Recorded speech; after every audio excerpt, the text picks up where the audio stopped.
बहू, तू पूरे दिन इस बेड में पसरी रहती है। तू अच्छी लगती है इस पे पसरी हुई। कल मैंने तुझसे ये बोला था कि मेरी साड़ी धुल लेना। हाँ, मेरी साड़ी क्यों नहीं धुली तुमने? वो माँ जी, मेरी आँख में कुछ दिक्कत सी हो रही है, इसलिए नहीं धुली थी। मैं कुछ नहीं जानती, समझ में आई? मेरी ये साड़ी धुल जानी चाहिए, और हाँ, वो भी हाथों से। समझ में आई? और हाँ, इस घर को ना अपना घर समझने की कोशिश मत कर, और ना तो कभी मेरी बहू बन सकती है। जो हरकत तुमने करी है ना, वो मैं कभी भूलूंगी नहीं। जैसे तूने अपने मेरे बेटे को अपने झांसे में कर लिया ना, मुझे नहीं कर पाएगी कभी भी अपने झांसे में। जैसी तू है ना, मुझे पता है तू कैसी है।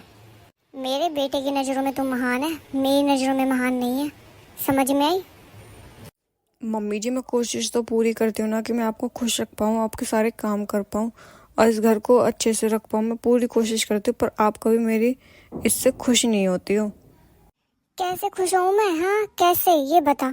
तूने मेरे सारे अरमान मार दिए। मैं ये सोचती थी कि मैं अपने लड़के की शादी अपनी पसंद के लड़के से करूँगी और अच्छे घर में करूँगी। मुझे नहीं पता था कि तू मेरे लड़के को फंसा के लव मैरिज करके इस घर में आ जाएगी। मुझे तू बिल्कुल भी पसंद नहीं। समझ में आई? और ना मैं तुझे अपने बहू के रूप में स्वीकार करूँगी कभी भी। ना मैं तेरी सास हूँ और ना तू मेरी बहू है। जो ये रिश्ता है ना, सिर्फ ये दिखावटीपन का रिश्ता है सबके सामने। और हाँ, मुझसे ज़्यादा जुबान लड़ाने की ज़रूरत नहीं है। समझ में आ गई? मैं मम्मी की नज़रों में कभी भी नहीं उठ पाऊँगी। मेरी आँख में इतनी दिक्कत है, मम्मी को फिर भी नहीं दिखता है कि इसको कुछ दिक्कत भी है, फिर भी मम्मी मुझसे इतने काम करवाती रहती हैं।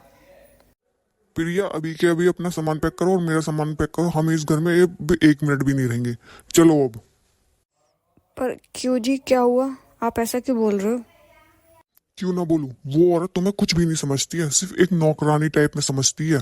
इसके अलावा वो तुम्हें कुछ भी नहीं मानती है। जब वो तुम्हें अपनी बहू का दर्जा ही नहीं देती है तो तुम इस घर में क्यों रह रही हो? क्या जरूरत थी उन्हें काम वाली हटाने की? हाँ, कोई तुम नौकरानी हो जो इस घर का सारा काम तुम ही करोगी? और जो, चलो तुम्हारी तबीयत खराब है तो उनको थोड़ा ये भी सोचना चाहिए, भाई इसकी तबीयत खराब है, आज नहीं होगा ये काम तो कल हो जाएगा। वो समझती क्या है अपने आप को? ऐसा मत बोलो जी, वो आपकी माँ है और मेरी सास है।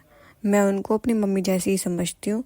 और सोचो, अगर हम इस घर से चले जाएंगे तो वो किसके सहारे रहेंगी?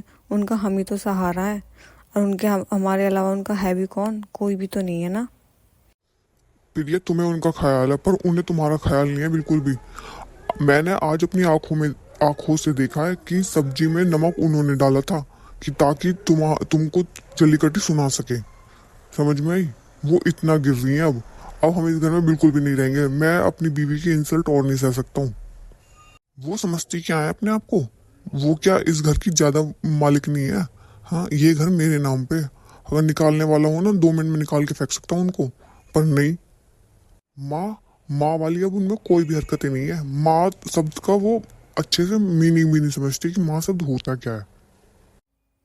ऐसा मत कहो, वो आपकी मम्मी है और आपसे बहुत प्यार करती हैं। मुझसे तो थोड़ा वो करती हैं वो, पर कोई नहीं, मैं धीरे धीरे करके उनका मन जीत लूँगी। आप परेशान मत हो। बहू बेटा, मैंने तुम्हारी सारी बातें सुन ली हैं। मुझे माफ़ कर दो। मैं अपनी बहू को बिल्कुल निकम्मी समझती थी। मुझे नहीं पता था ये इतनी होशियार है और मेरी इतने ताने सुनने के बाद मेरे साइड लेगी।